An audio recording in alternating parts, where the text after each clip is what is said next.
past the shores of Westeros, where Blackwater Bay meets the Narrow Sea, there stands a solitary island, devoid of crops, livestock, gold, or gems. Yet it was from this worthless rock that Aegon Targaryen set forth to unite the Seven Kingdoms. Almost 3 centuries later, when Aegon's dynasty lay in ruins and all of Westeros was thrown into chaos by the death of its usurper, this island would once more bear witness to a king's plans to unify the realm or die in the attempt.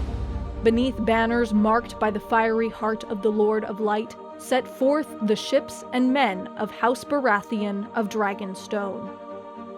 Founded in the aftermath of the death of the Mad King Aerys II and the exile of the last Targaryen survivors, the new Lord of the Seven Kingdoms, Robert I, bestowed Dragonstone upon his younger brother Stannis Baratheon.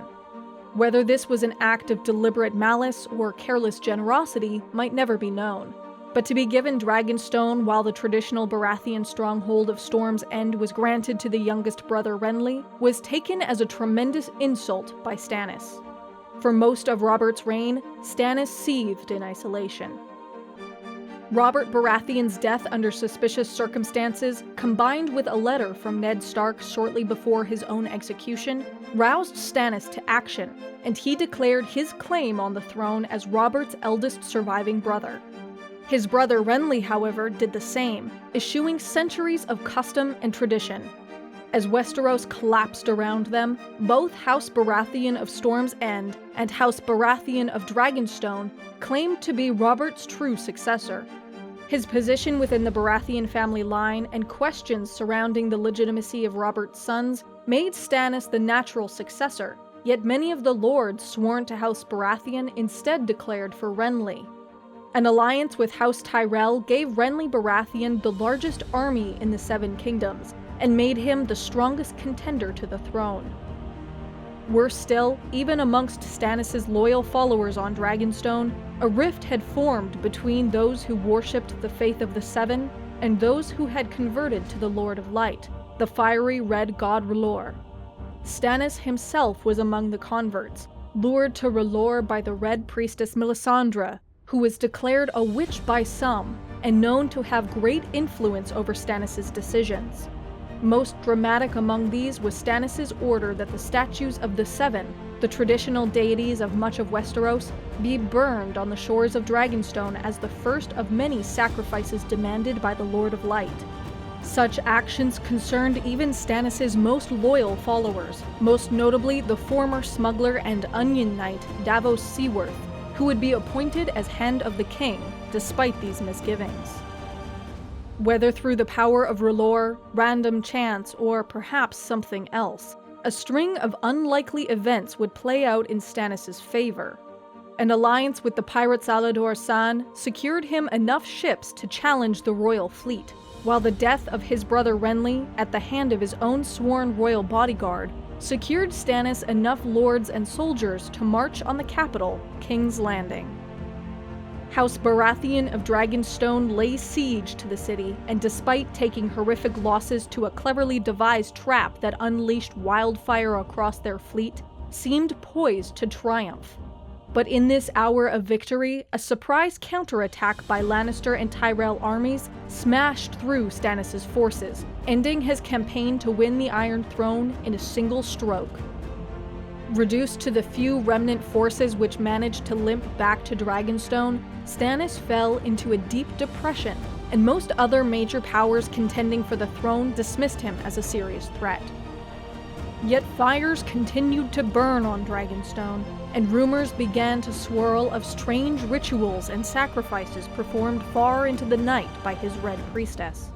Once more, fate seemed to favor Stannis Baratheon, with both Robb Stark and Joffrey Baratheon, his main rivals to the throne, killed within mere weeks of one another. Even more mysterious was the complete abandonment of Dragonstone, leaving many to wonder just where Stannis would appear next. The answer arrived in the seemingly least likely of places. Far in the north, an army numbering greater than any fielded by the kings to the south lay siege to the wall and the last survivors of the Night's Watch. In a masterful reversal of his own experience at King's Landing, Stannis led his forces, augmented by sellswords paid for by the Iron Bank, against the wildlings, achieving a stunning masterstroke that earned Stannis his reputation as one of the finest military commanders in Westeros. With this victory, Stannis had hoped to secure the loyalty of the North in the fight against an even greater threat said to be forming beyond the Wall. His actions had come too late, however. House Bolton had already assumed the role of Warden of the North, ruling from the ancestral Stark seat of Winterfell. With no choice but to seize the castle for himself or be left helpless once winter arrived, Stannis marched to meet them. Beset by the elements and dwindling supplies, hundreds and then thousands deserted. Trapped by the elements, Stannis was forced to endure the unthinkable, sacrificing his own daughter to R'hllor so that the snows might melt away before them.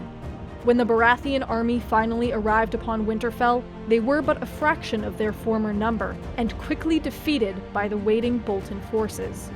Stannis himself was said to have survived the battle, only to succumb to his wounds a short time later, or perhaps, if the rumors can be believed, executed by the same sworn sword who was said to have murdered his brother Renly. It was frequently said of Stannis that he would fight to the bitter end and then some. The audacious campaign he fought to secure the throne certainly attests to that. In the end, however, House Baratheon of Dragonstone was doomed to become a page in someone else's history book. For new banners are said to be flying atop Dragonstone now, and they bear an emblem that has not been seen in Westeros for almost 20 years. A three-headed dragon that promises to unleash fire and blood.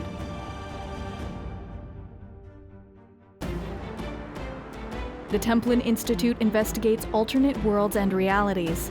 If you've enjoyed this video and would like to directly support us, vote in polls to determine future topics, and receive some cool rewards, please consider pledging to our Patreon page.